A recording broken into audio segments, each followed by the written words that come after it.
welcome to New Zealand. Thanks. For however long, for the short time you've been here. Yeah. But obviously we're here to talk about Forza Horizon 2. Yeah. So I guess it's transitioning the first and what worked for the first one into the second one. What did you look at and say, yes, we really like that, we'd like to keep, and what did you look to say we need to improve?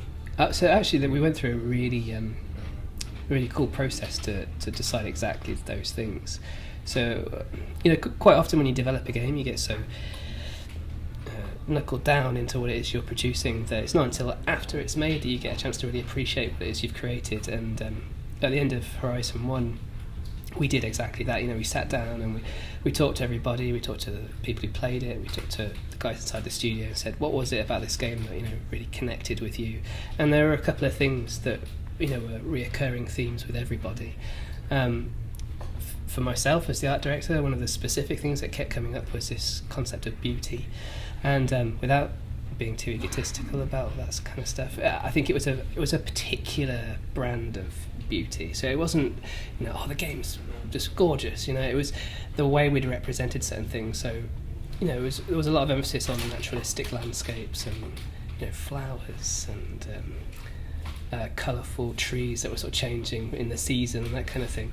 And so that was something that we picked up on during that particular time. We really wanted to push with Horizon 2. So a lot of the location decisions and just the way we were setting up the worlds always had a focus on that concept of Horizon beauty and how to emphasise that as much as possible through the development. Well, because we've gone from Colorado to Europe, which is something that probably would have made your job a lot easier. Yeah, well, because we're so close. Yeah. So exactly. Last time the research trips, we went over, and it was it was one trip, and the guys were out there for like a month. So they were briefed, and then they were sort of sent away, and the communications was obviously quite difficult. This time, with it being so close, we could sort of shuttle over every now and again when we needed new stuff. So we could do it in stages, which was actually really useful. Yeah. And there is an emphasis I've noticed from playing the game. It does make you notice that sort of stuff, the environment around you. You're going around the coast of Italy, you're travelling into France, you're hooning through poppy fields, and I have been noticing that sort of stuff, which is weird for a racing game, isn't it? Well, so I think that's that's coming back to that thing I was talking about when it comes to Horizon beauty, and those are the kind of subjects that we really wanted to focus on. I think in real life, if you've got a wonderful sports car, if you're lucky enough to have a Lamborghini, the kind of places you probably want to drive it are down some glorious coastal roads or through some amazing landscape. So I think it's maybe some of the themes are not so traditional when it comes to games, because it is sort of focusing on something that was more the subject for somebody like Monet or one of the great painters. But I think it really works in the context of a racing game, actually, for those reasons. So you're comparing Forza Horizon 2 to Monet? I would never dare do such a thing.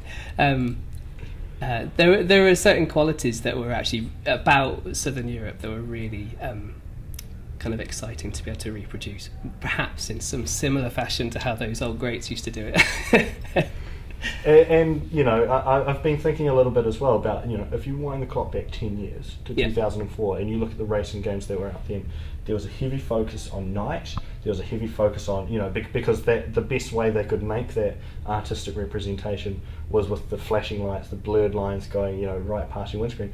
Whereas now we're going from event hub to the next conference or the next championship, and you're just cruising around in fourth gear at 70k, just admiring, looking out over that's quite a culture shift within not only the industry but the genre, isn't it? So I don't follow. Were you saying you're saying the shift has been? Yeah, well, like you go back 10 years, it was all about the speed, the element of speed, whereas now you're dialing it back and you're saying, enjoy the time you're having, don't just rush through.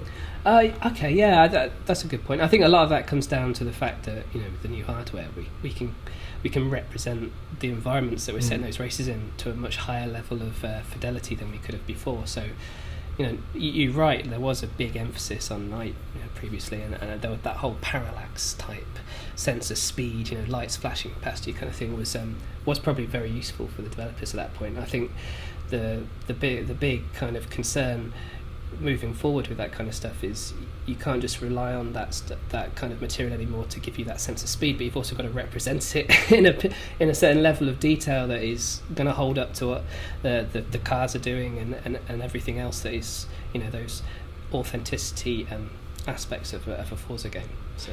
And the other thing I've picked up on, and we were introduced to it very quickly in the game, and it's something that every time I've talked to someone at TNT and I've said, please can we have dynamic weather, and it's finally there. Yeah, finally. It's finally in there. I can finally, be hooning around in a Hummer with a, V10 swapped into it and just losing traction in the rain and love it.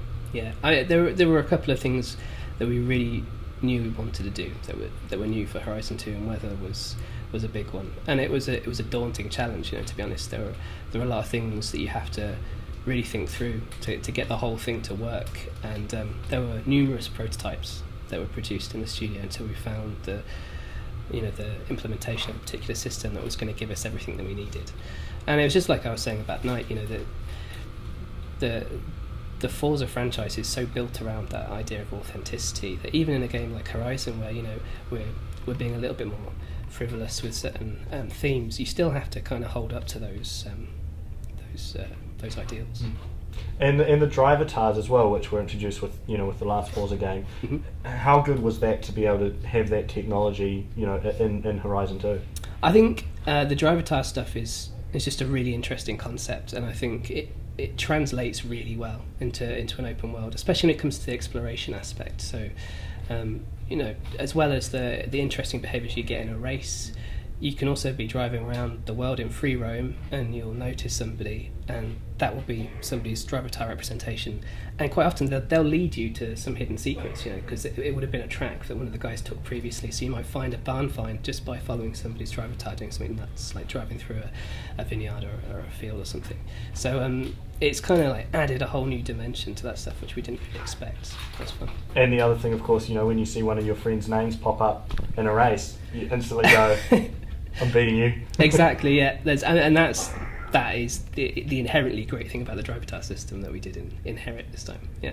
And then to integrate that, with the online modes as well, because you've got your online road trips and that sort of stuff, which is kind of tying together, the social mechanic that Forza, the Forza games have always tried to get, but Horizon just seems to, be the perfect platform for that. Is that something that was, quite high in your minds? So being a social game was another one of those huge kind of focuses, as well as the other things I've already mentioned. We worked the game from the ground up to be as social as possible, and that comes from the setting. I think helps. The whole music festival vibe, I think, it's a social environment, so it lends itself really well to that kind of context. But then all the features that we built up around the world as well that were kind of outside of that, like the car meets, the fact that you can just instantly access an online mode without any lobbies or waiting is they were all decisions that we kind of took to try and make the game as social as possible. Because did you work on the first Horizon? I did, yeah. So what then would you say has been the the best advancement between the two generations of consoles now that you've worked on both? Well, in any aspect? Yeah. As an art director, it's been what we've been able to do with the visuals. I mean, there are things in this game that we just could never have done previously, and that is the scope of the world, the fact that everything is drivable and explorable, the concept of smashing through a vineyard and going straight over a piece of landscape onto the next road on the previous hardware would have just been completely, there was no chance that we could have done that. And the weather, the way the weather stuff works, all the real-time reflections, the way surfaces interact with water, they change up the handling model. It's all stuff that has been possible thanks to the shift to Xbox One. And now, do you feel as well that now you're no longer handcuffed? Towards the end of the last generation, it was quite obvious that there were games that had all these ideas and and truly understood the technology, but it just wasn't there for them to to put those. I think it's for me it's really interesting because I entered the industry with Playground, with Forza Horizon, and the first game was right at the end of that that console generation.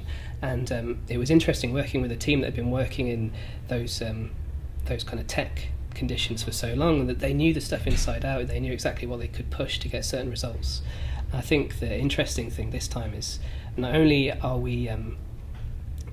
not only have we got a brand new set of kind of tools and powerful piece of hardware to get some more realization of a particular artistic vision, say, but it also just means the possibilities are kind of opening up. But I think the stuff that we're going to see, with all the new games coming out this generation, there's going to be some great surprises around the corner. It's always the way with a new generation, right?